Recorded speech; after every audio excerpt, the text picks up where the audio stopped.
कि शाख पर अपनी बैठाकर रखा जिसे पनाहों में। शाख पर अपनी बैठाकर रखा जिसे पनाहों में, वो मुझसे मेरे होने की निशानी मांगता है। हाय फ्रेंड्स, स्वागत है आप सभी का मेरे यूट्यूब चैनल हिंदी पॉइंट में, जिसमें कि मेरा प्रयास रहता है हिंदी को बहुत ही आसान तरीके से आप तक पहुंचाने का। फ्रेंड्स, आज मैं लेके आई हूँ महावीर स्वामी जी को, जो कि हमारे 24वें तीर्थंकर हैं। उससे पहले जो लोग चैनल पे नए जुड़े हैं वो चैनल को लाइक कर लें, सब्सक्राइब कर लें और बेल आइकन को जरूर प्रेस कर लें। तो फ्रेंड्स, चलिए बात करते हैं महावीर स्वामी जी की। इनका पूरा नाम वर्धमान महावीर स्वामी है और इनका जन्म 599 ईसा पूर्व वैशाली के कुंड ग्राम में इक्ष्वाकु वंशीय क्षत्रिय राजा सिद्धार्थ और उनकी पत्नी त्रिशला के पुत्र के रूप में हुआ था। और इनके जन्म के बाद राजा का जो वैभव था बहुत ज्यादा बढ़ने लगा, राज्य बहुत ज्यादा सुखी हो गया, चारों तरफ खुशियां ही खुशियां छा गई। तो राजा ने प्रसन्नतावश इनका नाम जो है वो वर्धमान रख दिया। फ्रेंड्स, इन्होंने अपना जो बाल्यावस्था थी इनकी, वो आराम से ही राजभवन में बीती, अच्छी तरीके से जीवन बिताते रहे। लेकिन एक एज मतलब 27-28 की उम्र तक आते आते इनका मन संसार से विरक्त होने लगा। इनका मन जो है वो बिल्कुल भी भोग में नहीं लगता था। इनका मन ये करता था कि वो अपने आप को खोजें। तो फ्रेंड्स, 30 वर्ष की आयु में उन्होंने गृह त्याग कर दिया और घर को छोड़ करके वो कठिन तप करने के लिए चले गए और 12 वर्षों तक उन्होंने बहुत कठिन तप किया। और उस कठिन तप के बाद इन्हें केवल ज्ञान यानी परम ज्ञान प्राप्त हुआ। उसके बाद उन्होंने वापस आकर धर्म का प्रचार प्रसार किया और अनेक लोग जो है उनके अनुयायी बने, हजारों लोग अनुयायी बने, जिनमें कि उस समय के राजा बिंबिसार, कुणिक और चेटक, ये जो 3 राजाएं थे, 3 बल्कि और भी होंगे, हमें यही साक्ष्य मिलते हैं तो मैंने उन्हीं का नाम लिया। ये लोग जो है इनके अनुयायी की लिस्ट में ये भी शामिल थे, वो भी इनकी लिस्ट में शामिल रहे। फ्रेंड्स, जब समाज में जिस युग में बहुत ज्यादा अधर्म बढ़ने लगा, पशु बलियां होने लगी और भेदभाव बहुत ज्यादा बढ़ने लगा, उसी युग में इन्होंने सबको सत्य और अहिंसा का मार्ग दिखाया और सब लोगों को बताया कि सभी जीवों में एक ही आत्मा है। तो इसलिए उन्होंने एक सिद्धांत दिया था, जियो और जीने दो। उन्होंने लोगों को बताया कि हम जैसा व्यवहार दूसरों से अपने लिए चाहते हैं वैसा ही व्यवहार हमें भी करना होगा। तो इस तरीके से उन्होंने लोगों को सचेत किया और धर्म का खूब प्रचार प्रसार किया।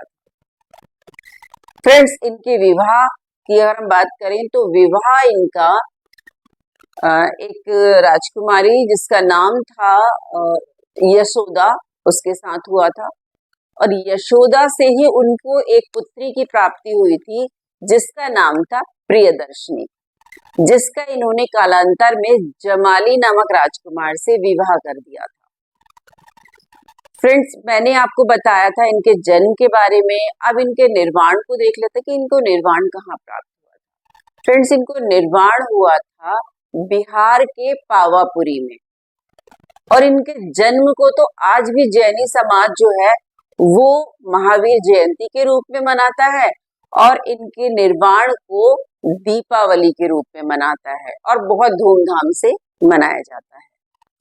फ्रेंड्स, इनके लिए ये भी कहा जाता है कि जो श्वेतांबर लोग थे, श्वेतांबर वो होते हैं फ्रेंड्स जो वस्त्र धारण करते हैं, श्वेत वस्त्र धारण करते हैं, उनके अनुसार उन्होंने भी इस बात की पुष्टि की कि इन्होंने दीक्षा लेने के बाद निर्वस्त्र ही जीवन जिया और निर्वस्त्र रहकर ही लोगों को भी ज्ञान दिया कि निर्वस्त्र रह करके ईश्वर तो ये लोग मानते ही नहीं थे, ये परम सत्य और केवल ज्ञान को मानते थे। तो इन्होंने उनको निर्वस्त्र रहने के लिए कहा। वही बात है कि मैंने आपको पहले भी अपने वीडियो में बताया था पार्श्वनाथ में, पार्श्वनाथ जो थे वो वस्त्रों का उसको उनकी बात को कहते थे कि वस्त्र पहने, लेकिन महावीर स्वामी कहते थे वस्त्रों को ना पहने। तो वही बात यहाँ भी आ रही है।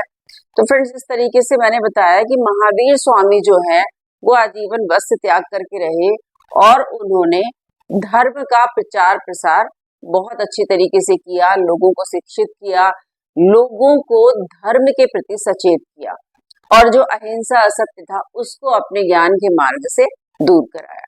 तो ये तो जानकारी आपने ली महावीर स्वामी जी के बारे में। और अब हम देखेंगे कुछ चीजें जो हमारे पास हमारे नोटबुक में नोट डाउन होनी चाहिए, वो मैंने यहाँ पे लिखा है। और फ्रेंड्स, अगर आपको वीडियो एक बार में समझ में नहीं आता है तो उसको 2-3 बार देखिए, क्योंकि होता क्या है, पढ़ने से किसी भी चीज को हम पढ़ते हैं तो फ्रेंड्स टाइम लगता है और उसको याद करने में। वही अगर हम देखकर ये सुनकर याद करते हैं तो वो इजीली याद होता है। ये मेरा सिद्धांत नहीं है, सभी का सिद्धांत है। कभी भी आप नोटिस कीजिएगा, कोई भी चीज है वो आपको देख कर सुन करके ज्यादा याद होती है। फॉर एग्जाम्पल, कोई आप फिल्म देखते हैं तो फिल्म देखने से ही आपको पूरी स्टोरी याद हो जाती है, या कुछ सुनते हैं, जैसे हम बहुत सारे सॉन्ग सुनते हैं तो हमें सुनने से याद हो जाते हैं। तो वही बात मेरा भी प्रयास रही रहता है कि सारी जानकारी मैं आपको बोल करके दूं। जो कुछ ऐसी जानकारी है जो आपके पास नोट डाउन होनी चाहिए वो मैं बोर्ड पे लिखती हूँ। तो चलिए देख लेते हैं जो मैंने जानकारी बोर्ड पे लिखी है। फ्रेंड्स, महावीर स्वामी, जैसा कि मैंने बताया था 500 ईसा वर्ष पूर्व इनका जन्म हुआ था और ये महावीर जी जो थे वो 24वें तीर्थंकर थे। यहाँ मैंने लिखा है पूरा नाम था वर्धमान महावीर स्वामी। हालांकि मैंने बता भी दिया आपको, लेकिन मैंने सोचा कि मैं इसे लिखूं भी जिससे आपके पास ये लिखित रूप में रहे। शिक्षाएं इन्होंने दी थी अहिंसा और सत्य की। पूर्व तीर्थंकर, इनके जो पूर्व तीर्थंकर मतलब जो इनसे पहले थे पार्श्वनाथ थे, वो 23वें तीर्थंकर थे और 24वें महावीर स्वामी थे। इनका वंश जो था फ्रेंड्स वो क्षत्रिय वंश था और जन्म स्थान वैशाली के निकट कुंड ग्राम था। मोक्ष जो इनको मिला था वो बिहार के पावापुरी में मिला था। इनका रंग जो था वो स्वर्ण था, चिन्ह इनका सिंह था और आयु इनकी जो थी टोटल वो 72 वर्ष जिए थे। अब कभी एग्जाम में इस तरीके से क्वेश्चन आता है कि कितने वर्ष जिए, 100 वर्ष, 72 वर्ष, 75 वर्ष, इस तरह से आता है, तो आप याद रखिएगा। और एक मेन चीज जो है वो पार्श्वनाथ जी जो है वो 100 वर्ष जिए थे और महावीर स्वामी 72 वर्ष। ये दो चीजें याद रखिए, कभी लाइफ टाइम भूलेंगे नहीं और याद इसी समय करिए। क्योंकि मैं क्लास में भी जब पढ़ाती हूँ तो बच्चों से यही बोलती हूँ कि क्लास का क्लास में ही याद रखें, घर जाके रटने का प्रयास करेंगे तो वो बिल्कुल भी नहीं आएगा।